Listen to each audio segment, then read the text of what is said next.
वालेकुम रहमतुल्लाहि व बरकातहू। डियर स्टूडेंट, आज की इस वीडियो में मैं ये बात करने जा रहा हूँ कि हम लोगों ने प्रीवियस 3 वीडियो आपने देख ली हैं। उन वीडियोस में आपने लिमिट के बारे में कुछ चीज़ें जानी हैं और आज हम ये देखेंगे कि लिमिट जो सवाल होता है वो अगर अलजेब्रिक फॉर्म में कोई भी सवाल दिया हो तो हम कैसे उसको टैकल करते हैं। अब हम कुछ क्वेश्चन लेंगे और उनको हम देखेंगे कि हम क्या सोचेंगे उनके बारे में और कैसे हल करेंगे। सबसे पहले मिसाल के तौर पे मुझे कोई कहता है कि एक सवाल है limit x approaches to infinity और यहाँ पर एक चीज़ ये है और सवाल में है limit x approaches to zero. अब जब आपको ये चीज़ दी हुई है कि ज़ीरो और इन्फिनिटी, यहाँ पर दिया हुआ फंक्शन नोट करें, ये है जैसे x - 1 x + 1 और यहाँ पे है x - 1 x + 1। अब नोट करें कि ये दोनों अलजेब्रिक फंक्शंस हैं, ठीक है, ये पोलिनोमियल फॉर्म में हैं और ये अलजेब्रिक फंक्शन है। अब देखिएगा लिमिट में अक्सर बच्चों ने रट्टा मारा होता है और वो इस जगह नहीं देखते कि नीचे इन्फिनिटी दिया हुआ है या ज़ीरो है। ये जो दिया हुआ पॉइंट होता है इसको समझना बहुत ज़रूरी होता है। अब स्टूडेंट देखें, अगर फंक्शन के अंदर जो पहला काम करते हैं, चाहे वो किसी भी टाइप का लिमिट लेनी पड़े, तो हम ये करते हैं कि अगर उस फंक्शन के अंदर डायरेक्ट कीमत पुट करने से वो सवाल अगर अनडिटर्मिनेट फॉर्म नहीं बनता तो इसका मतलब है डायरेक्ट पुट कर देते हैं, लेकिन अगर वो अनडिटर्मिनेट फॉर्म बन जाए तो फिर डायरेक्ट लिमिट पुट नहीं करते। अब देखिए स्टूडेंट, जब मैं यहाँ पे जीरो पुट करता हूँ इस सवाल के अंदर तो मैं लिखूंगा इसे 0 - 1 over 0 + 1, तो यह आ जाएगा बेटा -1 over 1 = -1। तो ये सवाल चूंकि हल हो रहा है, इसको कोई तकलीफ ही नहीं हुई है, कोई बीमारी नहीं, यानी अनडिटर्मिनेट फॉर्म नहीं बन रही है, तो लिहाजा ये वाला जो सवाल है जो कि आप यहाँ पर देख रहे हैं ये इसमें डायरेक्ट लिमिट पुट कर दी, कोई फर्क नहीं। लेकिन अगर मैं इस सवाल के अंदर डायरेक्ट लिमिट पुट करूं तो चूंकि ये जो होता है ना, इन्फिनिटी में से कोई चीज निकालो तो वो इन्फिनिटी ही होता है और उसमें कुछ डालो वो भी, तो ये इन्फिनिटी और इन्फिनिटी फॉर्म बन रही है। ये चूंकि एक अनडिटर्मिनेट फॉर्म बन रही है तो लिहाजा हम ये वाला तरीका इसमें गलत है, क्योंकि अनडिटर्मिनेट का मतलब कि मैथ कहता है कि मुझे इसके बारे में मालूमात ही नहीं है, तो इसलिए हम ऐसे सवालों के अंदर डायरेक्ट लिमिट पुट नहीं कर सकते। अब स्टूडेंट, हम इस एंगल से देखना चाहते हैं तो फिर ऐसे सवालों के साथ हम करेंगे। कितने तरीके हैं कि सवाल लिमिट डायरेक्ट पुट नहीं होती तो उस सवाल को हम हैंडल कर लेंगे, हमारे अंदर पावर हो, कोई भी सवाल हो हम उसको हैंडल कर लें। तो वो देखिए स्टूडेंट, वो हम क्या करते हैं, हम 2-3 चीजें होती हैं। एक ऑब्जेक्टिव में तो हम सेकेंडों में उसको हल कर सकते हैं, एक होता है ऑब्जेक्टिव पॉइंट ऑफ व्यू से, और यहाँ पर दी हुई कीमत का इंसार बहुत जरूरी होता है। ठीक है, यहाँ पर क्या दिया हुआ है, अगर यहाँ पे जो भी दिया है उस पॉइंट के हिसाब से देखते हैं। अब देखिए स्टूडेंट कि अब प्रॉब्लम आ रहा है कि ये अनडिटर्मिनेट फॉर्म आ रही है। पेपर में आपने जब हल करना है तो पहले लिखोगे बेटा सॉल्यूशन और सवाल को देख के दोबारा ऐसे लिखोगे, ये लिखा। अब देखें स्टूडेंट, आपको जो भी सवाल दिया हुआ होता है वो जरूर बेसिक मैथ में से होता है। बेसिक मैथ मतलब कौन कौन से बेसिक मैथ होता है जो आपको नहीं आ रहा होता, जिसकी वजह से आप लिमिट का सवाल नहीं कर पाते। वो क्या है, वो बच्चों ये फार्मूले होते हैं। देखो आपने पढ़ा हुआ है a + b का होल स्क्वायर, ये फार्मूला अगर a² + b² + 2ab होता है तो इसमें याद रखिए कि असल में जब हम पढ़ते हैं किस चीज को, जब लिमिट वाले सवाल पढ़ते हैं तो उस वक्त जो हमारे सवाल दिया होता है वो ओपन फॉर्म में दिया होता है। ये उसकी फैक्टराइज फॉर्म है, ये उसकी ओपन फॉर्म है, तो ओपन फॉर्म में दिया होता है, हमें उसे फैक्टराइज फॉर्म में कन्वर्ट करना पड़ता है ताकि क्या हो कि उसको काट सके। मैं मसलन यहाँ से एक एग्जांपल से ये सवाल भी हम लेके चलेंगे, लेकिन मैं पहले आपके जहन में हर वो आइडिया बिल्ड करना चाहता हूँ जिससे आप अलजेब्रिक फंक्शन को हैंडल कर लें। जब आप अलजेब्रिक को हैंडल करने की टेक्निक सीख लेंगे तो बाकी फंक्शन भी तकरीबन 50% आपको समझ आ जाएंगे और फिर उनके अंदर यूज होने वाले फार्मूलों को भी हम स्टडी कर लेंगे। अब स्टूडेंट, हमारे जहन में ये बात होती है, मसलन मैं मिसाल से समझाता हूँ। मुझे किसी बंदे ने ये सवाल दे दिया x² + 2x + 1 divided by x - 1।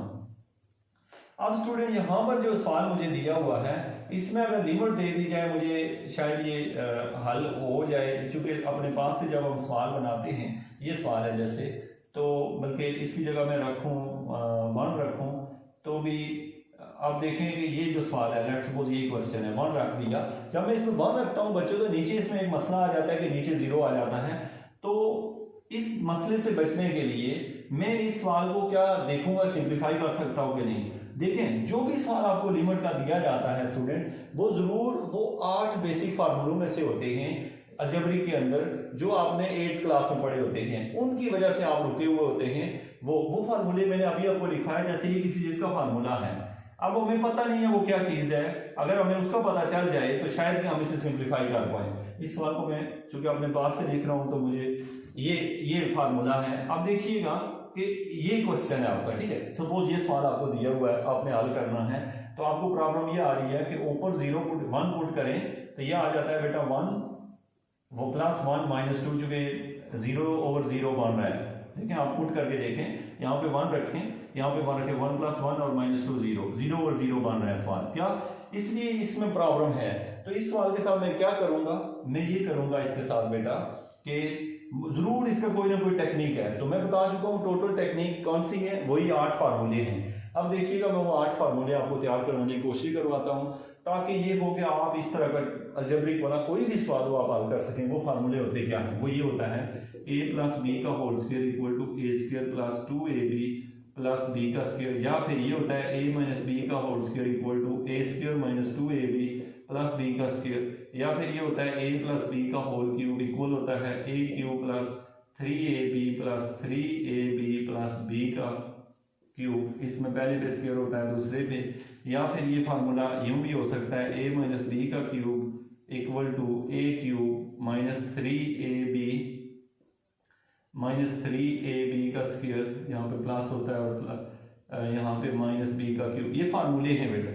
अब याद रखो स्टूडेंट के, अगर आपको लिमिट में सबसे बड़ा मसला जो आप गलत सोच रहे होते हो कि हमें लिमिट नहीं आती, असल में आपको ये फार्मूले नहीं आ रहे होते। उस बंदे ने ये वाली साइड दी हुई होती है, आपने उसको पहले इस साइड में कन्वर्ट करना होता है। इधर से उधर ले जाना बहुत आसान होता है, बच्चों का दिमाग उस वक्त काम नहीं करता कि जब ये चीज दी हो तो इस तरह कैसे करते हैं। इस फार्मूले को गौर से देखो तो ये ऊपर वाला फार्मूला बिल्कुल यही फार्मूला है, ये वाला है। अब इसमें अगर ये फार्मूला और ये फार्मूला सेम है, तो ये नहीं, मैं आपको ये समझाना चाह रहा हूं कि लिमिट में आप जो गलती कर रहे होते हैं या सोचने में, वो ये 4 इंपॉर्टेंट फार्मूले हैं। जब भी अलजेब्रिक फंक्शन आता है तो आपके 90% चांस होते हैं कि इन्हीं चारों फार्मूलों में से एक फार्मूला उसने दिया हुआ होता है। अब मैं आपको ये तरीका सिखाऊंगा पहले हिस्से में कि इन सवालों को आप टैकल कैसे करें। मतलब सवाल असल में इस शक्ल का दिया होता है, इधर वाली साइड दी होती है, हमने उसको इधर कन्वर्ट करना होता है। इसका मतलब होता है कि सवाल को फैक्टराइज फॉर्म में लिखना, इससे उसमें जाने को कहते हैं ओपन फॉर्म में। तो चूंकि मैथ्स के जो स्टूडेंट होते हैं वो एक शक्ल को दूसरी में और दूसरी को पहली में बदलना जानते होते हैं। अगर आप लोग मसलन नहीं जानते तो ये 4 ही तो फार्मूले हैं, आप इनको प्रिपेयर करो। हाँ, जो पहले से होते हैं, जैसे ये वाला फार्मूला समटाइम आया होता है, ये वाला ये भी यूज हो जाता है, a - b a + b, limit के लिए ये जानना जरूरी है। तो ये जो फार्मूले हैं ये फैक्टराइज फॉर्म में लिख दिया है। तो स्टूडेंट ये मेन फार्मूले हैं जिनकी वजह से आप फंसे हुए होते हैं। अब मैं यहाँ पे इस सवाल को हल करना आपको सिखाता हूँ, और मैं कोशिश ये करता हूँ कि आपको ये थोड़ी सी मैं आदत डालूं कि आप फिर अपनी बुक के ऊपर मौजूद तमाम सवालों को आप खुद से हल कर सकें। वो सवाल जो अलजेब्रिक हों, जिनकी शक्ल अलजेब्रे वाली हो। आप देखिए स्टूडेंट, मेरे पास आ गया जी ये सवाल है, मैं इसी फार्मूले से इसे सॉल्व करना चाह रहा हूँ। तो मैं इसको कंप्लीटिंग स्क्वायर बनाऊंगा। जैसे ये है, यानी इस शक्ल से इस शक्ल में आने का तरीकाकार क्या है, इसका तरीकाकार बच्चों ये होता है, ये दोनों का टेक्निक सेम होती है। देखिएगा कैसे, ये सवाल दिया हुआ था मुझे, मैंने इसको एक बॉक्स की शक्ल में लिखना है। कैसे मैं लिखूंगा, यहाँ पे a का स्क्वायर + 2 दो खाली जगह + b का स्क्वायर यहाँ पर। ये मुझे पहले ही पता है शक्ल ऐसी होती है और हमेशा ऐसे ही बनाया जाता है। अगर यहाँ पे माइनस हो तो बच्चों यहाँ पे माइनस लगाते हैं, अगर यहाँ पे प्लस हो तो यहाँ पे प्लस लगाते हैं। अब देखें a की कीमत है x, तो कंफर्म हो गया यहाँ पे x आएगा। अब यहाँ से ढूंढना है, यहाँ पे 2x लिखा हुआ है बच्चों, तो यहाँ पे आपने क्या करना है, 2x बनाना है, 2x ही होना चाहिए। तो देखिए 2x पहले से है, इसका मतलब है यहाँ जस्ट 1 आएगा। क्या आएगा, यहाँ पे 1 आएगा, क्योंकि देखिए 2x दोबारा 1 है, तो इसका मतलब है b की कीमत 1 है। तो ये तीनों जुड़े, तो ये फार्मूला बन चुका है a का स्क्वायर - 2ab + b का स्क्वायर, यानी x - 1 का होल स्क्वायर। x यहाँ से, इसके साथ प्लस हो तो यहाँ प्लस लिखते हैं, माइनस तो माइनस लिखते हैं, 1 यहाँ से, तो ये बन गया कंप्लीटिंग स्क्वायर। ये जस्ट मैं आपको आइडिया दे रहा था इस सवाल के लिए। अब आप देख लें कि इस सवाल को हम कैसे टैकल करेंगे, क्यों करेंगे और कैसे करेंगे। तो ये हो गया मेरा लिमिट x अप्रोचेस टू 1, ऊपर मैं लिख सकता हूँ x - 1 का होल स्क्वायर और नीचे x - 1। इससे मुझे ये फायदा हुआ कि अब मेरा सवाल ऊपर और नीचे से इधर कट जाएगा, तो मेरे सवाल ऐसे बन जाएगा x अप्रोचेस टू 1 x - 1। अब देखें स्टूडेंट, अगर मैं इसमें 1 पुट करता हूँ तो मेरा आंसर आ जाता है 0। पहले आपने पुट करना है बकायदा, कैसे आपने लिखना है यहाँ limit x approaches to limit जब पुट कर देंगे तो बेटा आपने 1 - 1 = 0 ये लिखा। तो यहाँ पर जो मेरा आपको मैसेज है वो ये कि आप परेशान होते हैं कि इस बात से, असल में फार्मूला इस फॉर्म से इस फॉर्म में लाने में आपको तकलीफ होती है, जिसकी वजह से आप सोचते हैं कि अलजेब्रिक फंक्शन को, तो अलजेब्रिक फंक्शन कोई भी दिया हुआ हो उसको हल करने के या तो उसकी डायरेक्ट कीमत पुट हो रही होती है, अगर डायरेक्ट ना हो, डायरेक्ट हो जाती है अगर तो इट्स ओके, अगर ना होने का मतलब होता है कि सवाल क्या हो, अनडिटर्मिनेट फॉर्म बनाता हो, मतलब इन्फिनिटी और इन्फिनिटी बनाता हो, 0 और 0 बना रहा हो, ऐसी शक्ल का आ रहा हो सवाल, तो स्टूडेंट फिर इन दैट केस आप सवाल को करते हैं सिंप्लीफाई कहते होते हैं कि ओपन फॉर्म को क्लोज फॉर्म में ले जाते हैं और ऊपर नीचे से उसको काटते हैं, काट के उसको हम सॉल्व करते हैं। अब इसका मतलब है कि एक तो ये हमारे जहन में होना चाहिए कि सवाल इस टाइप का आ सकता है, और आपके अलजेब्रिक हिस्से में देखें तो ये वाली टेक्निक होती है। अब देखें ये हो गया आपका अलजेब्रिक सवाल, टेक्निक के अंदर लिमिट वाले सवालों में हल करने में ये मेन इशू होता है। अब आप अपनी एक्सरसाइज के अंदर देखना कि इस टाइप के कितने सवाल हैं, ठीक है, इस टाइप के कितने सवाल हैं, आपको बहुत सारे सवाल नजर आएंगे।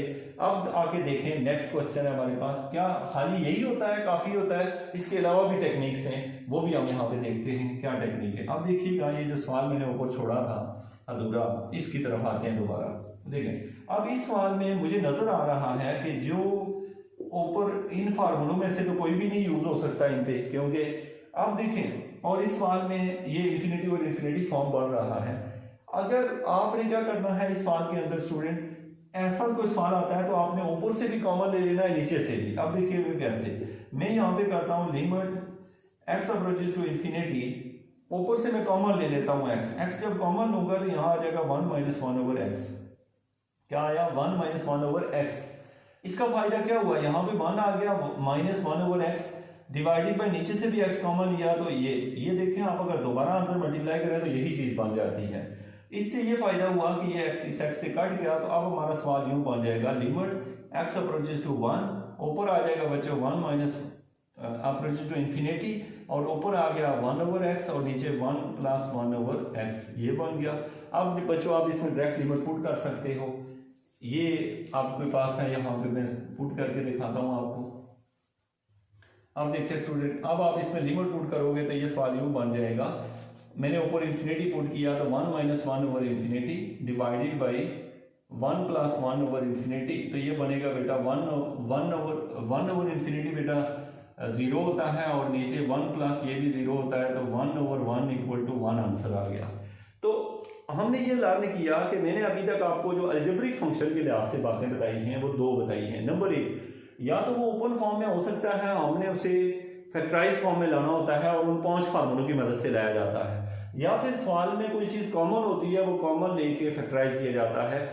ये तरीके होते हैं सिंप्लीफिकेशन के। फर्दर मैं नेक्स्ट लेक्चर में भी बात करूंगा, आपको अलजेब्रिक फंक्शन के ऊपर और थोड़ा सा डेप्थ में लेके जाऊंगा, और मेरी कोशिश होगी कि अलजेब्रिक फंक्शन के ऊपर आप फुल कंट्रोल ले लें, और मैं आपको मुख्तलिफ टेक्निक्स और भी सिखाऊंगा जिनसे आप हर तरह का सवाल जो अलजेब्रिक वाला खास करके हो वो आप सॉल्व कर लें। तो फिर हम उसके साथ साथ अगले लेक्चर्स में आप देखेंगे कि इंशाल्लाह हम बाकी टाइप के लेक्चर्स लिमिट वाले सवालों को भी हल करना सीखेंगे। Thank you so much.